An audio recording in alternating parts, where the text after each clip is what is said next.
खबर दें आपको, सिंध हाई कोर्ट ने कम उम्र बच्ची के मुबैना अगवा से मुतालिक केस में बच्ची की आर्जी कस्टडी वालिदैन के हवाले करने का हुक्म दे दिया है। अदालत ने हुक्म दिया कि बच्ची की मुस्तकिल हवालगी से मुतालिक फैसला ट्रायल कोर्ट करेगी। तफसीलात जानने के लिए हमने राब्ता किया है नुमाइंदा जियो न्यूज़ अमीन अनवर से। अमीन, समाअत से मुतालिक क्या डिटेल्स हैं? जी बिल्कुल, आज सिंध हाई कोर्ट के 2 रुकनी बेंच ने मेहदी अली काज़मी की जानिब से बच्ची की आर्जी हवालगी से मुतालिक दायर दरख्वास्त पर समाअत की है। आज शेल्टर होम से मगविया बच्ची को अदालत में पेश किया गया था, जबकि जो ज़हीर अहमद है इस केस में जो रिस्पोंडेंट हैं उनके वकील भी अदालत में पेश हुए और उन्होंने अदालत में दलाइल देते हुए कहा कि ये दरख्वास्त नाकाबिले समाअत है, क्योंकि इससे पहले ट्रायल कोर्ट इसी किस्म की एक दरख्वास्त वालिदैन की जो थी इंटरम कस्टडी के हवाले से वो मुस्तरद कर चुकी है।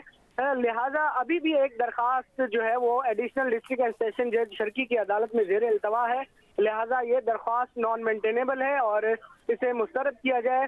मुतहम अदालत ने यह कहा कि बच्ची को तलब किया गया था, वो अदालत में मौजूद हैं और उनसे पूछा जाएगा कि वो वालिदैन के साथ जाना चाहती हैं या नहीं, जिस पर अदालत ने मगविया बच्ची से पूछा कि उनका नाम क्या है और वो किस क्लास में पढ़ती थी। ताहम उन्होंने कहा, बच्ची ने ये अदालत में बयान दिया कि वो अपने वालिदैन के साथ जाना चाहती हैं, जिस पर अदालत ने ये हुक्म दिया है कि बच्ची की जो आर्जी कस्टडी है वो वालिदैन के हवाले की जाए और वालिदैन को ये हिदायत की गई है कि वो 10 लाख रुपए के ज़ाती मसल के अदालत में जमा कराएं। और इसके साथ साथ अदालत ने चाइल्ड प्रोटेक्शन ऑफिसर को ये हुक्म दिया है कि वो हर हफ्ते लेडी पुलिस अफसर की मौजूदगी में बच्ची से मुलाकात करें और उनकी वेलफेयर से मुतालिक उनसे पूछा जाए और उस की जो रिपोर्ट है वो हर हफ्ते ट्रायल कोर्ट में जो है वो जमा कराई जाए। उसके साथ अदालत ने जो बच्ची की मुस्तकिल कस्टडी के हवाले से ये हिदायत की है ट्रायल कोर्ट को कि उसका फैसला मैरिज पर करे और अदालत ने आर्जी कस्टडी के हवाले से जो वालिदैन की दरख्वास्त थी वो निपटा दी है। जी अच्छा अमीन अनवर, इस तमाम केस का बैकग्राउंड बताइएगा।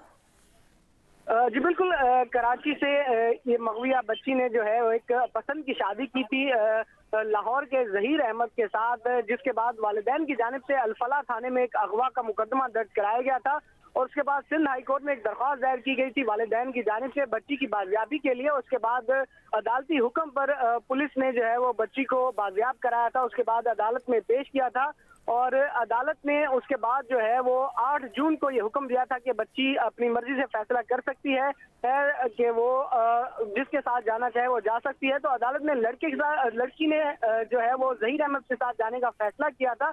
उसके बाद वालिदैन ने ये दरख्वास्त दायर की थी कि लड़की कम उम्र है और उसका मेडिकल जो है वो कराया गया। उसके बाद एक स्पेशल मेडिकल बोर्ड जो है वो बनाया गया था जिसने ये रिपोर्ट दी कि लड़की की उम्र 13 से 14 साल के दरमियान है। तो उसके बाद अदालत ने सिंध हाई कोर्ट ने ये हुक्म दिया था कि बच्ची की जो कस्टडी है वो शेल्टर होम के हवाले करने का हुक्म दिया था और उसके बाद जो है वो तकरीबन 3 माह बच्ची जो है वो शेल्टर होम में रही और इस दौरान वालिदैन के साथ जो है वो अदालती हुक्म पर उसकी मुलाकात होती रही है।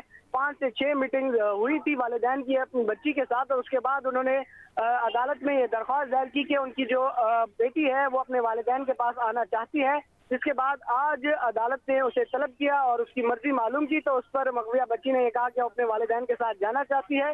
तो अदालत ने आर्जी तौर पर जो कस्टडी है वो वालिदैन के हवाले कर दिया। इसके साथ जो अगवा का केस है वो एडिशनल डिस्ट्रिक्ट एंड सेशन जज शर्की 7 नंबर की अदालत में ज़ेर समाअत है और इस केस में जो मुल्जिमान है ज़हीर अहमद, शबीर अहमद, निकाह खां और गवाह समेत तमाम मुल्जिमान जो है उस वक्त जमानत पर रिहा हैं और अदालत में अभी तक जो ट्रायल चल रहा है उसमें फर्द जुर्म आयद नहीं हो सकी। मुल्जिमान को जो दस्तावेजात है वो फराहम कर दी गई हैं। ताहम आज इस केस में ये अहम पेशरफ्त हुई है कि तकरीबन 7 माह बाद जो कस्टडी है वो वालिदैन के हवाले कर दी गई है बच्ची की। सिंध हाई कोर्ट ने कम उम्र बच्ची के मुबैना अगवा से मुतालिक केस में बच्ची की आर्जी कस्टडी वालिदैन के हवाले करने का हुक्म दे दिया है। इस केस का तमाम तर बैकग्राउंड भी बता रहे थे अमीन अनवर, बहुत शुक्रिया आपका।